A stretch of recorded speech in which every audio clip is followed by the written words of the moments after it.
Hello, my name is Ricardo Vialta, and this is a book review for The Science for Elementary Teachers.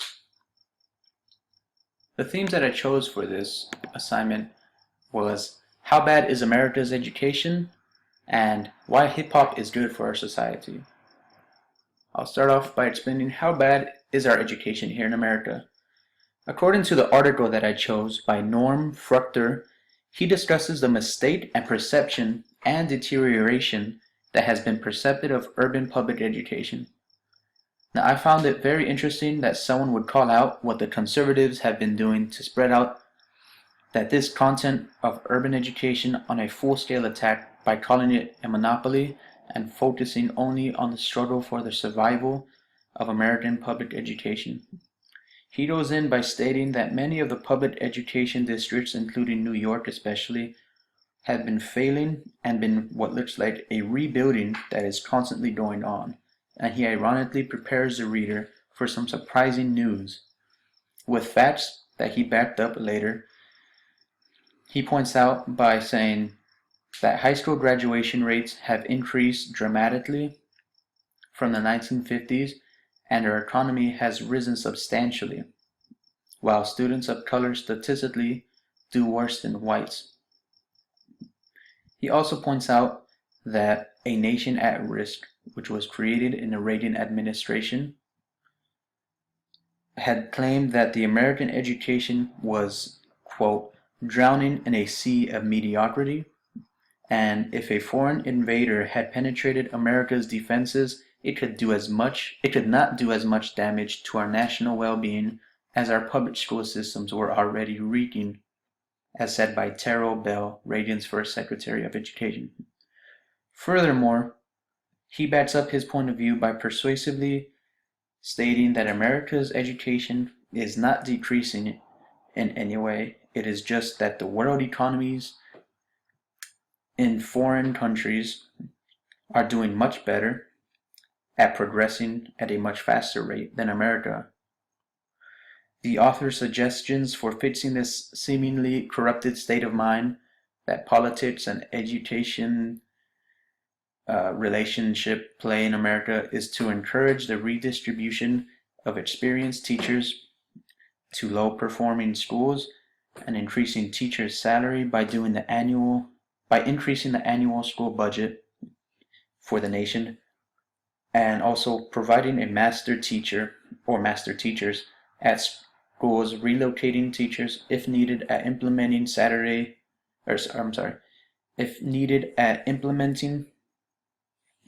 increment incentives.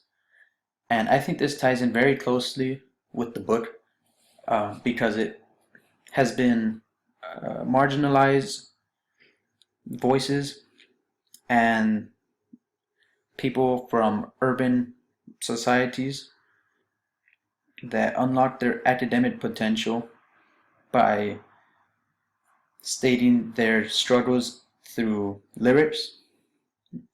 And so by admitting and stating the wrongdoings of the country, we can also move closer to becoming a better and more advanced country with a better education society.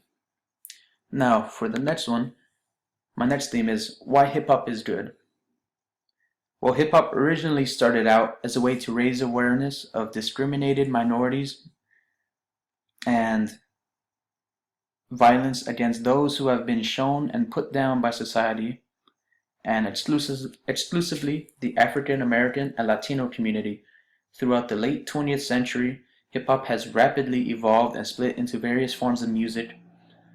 It started out as a way that those in poverty in urban America to say how they are being treated unfairly and the struggles that they undergo in their communities.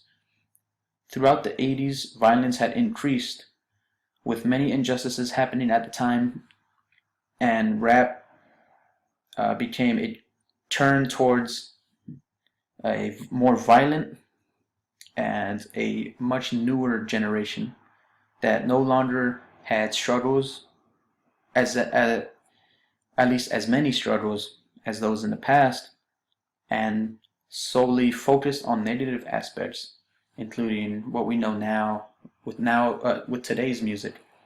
mentioning sex, money, and drugs more so than the hip hop in earlier decades. In an article by Christopher Emdin, he offers a way that lyrics can improve and create dialogue in the classroom for alienated students with limited resources and leave a voice for those who need it. And I found the following quotation very interesting. This pretty much sums up the author's point of why hip hop at its core is very essential to a society, and that is initiating this alliance between hip hop and science requires a retooling of urban science education and a reframing of the goals to provide an avenue through which social injustice is remedied and the voice of the urban student is heard. And I think the author plays a very good point in proving this throughout his article as well as in his book, Urban Science Education for the Hip Hop Generation, by many of the things that he says. And one is, he argues that the proliferation of these negative forms of hip hop leads to the perpetration of the grossly inaccurate myths that begin with the belief that urban youth embody all of the negative stereotypes that are associated with the commercial hip hop music that is heard on the radio. He also argues that these feelings affect their abilities to connect in the classroom, and they actually alienate them from a field of study like science, which is taught in ways that run counter to hip hop. And he's also stated that throughout his studies, he has come across students that have said statements like, teachers don't know us, they don't know about us, they don't care about us, they don't listen to us, and they don't listen to rap, which kind of gives them a space that they can't relate on and provides more of a negative aspects in the eyes of the students towards the teachers. And I thought this overall reading was very interesting to me because I'm very interested in going to urban areas to teach there, and I think that this has given me a very thought-provoking way to look at this, especially the first article, seeing the way that he has trying to prove that America's education isn't that bad. And then the second article, which is saying that urban science or urban education can be helped and improved upon by lyrics, especially when it comes to hip hop and rap, because most of the students that live in urban environments tend to listen to that kind of music. And other than that, here are the resources that I came across. The first one is my first article, second, my next article. They're both peer-reviewed. And then the third is the textbook that we have been using throughout class. Thank you very much.